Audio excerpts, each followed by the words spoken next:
pas content. C'est ça un État. Arrêtons à toute fois la diplomatie. Arrêtons à tout moment plérinicher. C'est ça un moment. Prenons nos armes. Allons-y sur les lignes de front. Combattons l'ennemi. Entrons même au Rwanda. Faisons la guerre au Rwanda. Cette histoire n'a pas commencé aujourd'hui. Les chefs l'a reconnu dans son allocution. Ça n'a pas commencé aujourd'hui. Ça date de longtemps, depuis plusieurs décennies. On ne peut pas seulement continuer à emprunter le chemin de la diplomatie. Ça a toujours échoué depuis très longtemps, depuis l'époque de M. Kabila.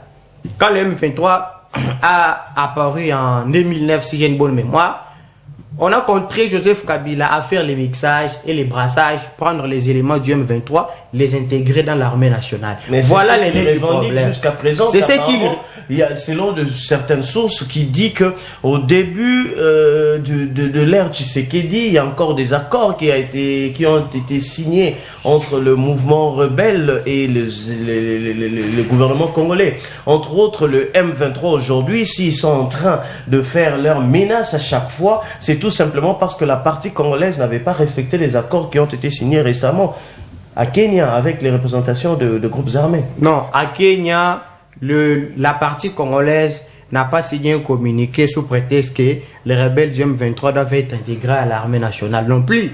Tous les jours, les présidents s'opposent à cette option, prendre les ennemis du peuple. Vous vous revendiquez que vous êtes les Congolais. Et après, un des 4 matins, vous avez bossé en négociation,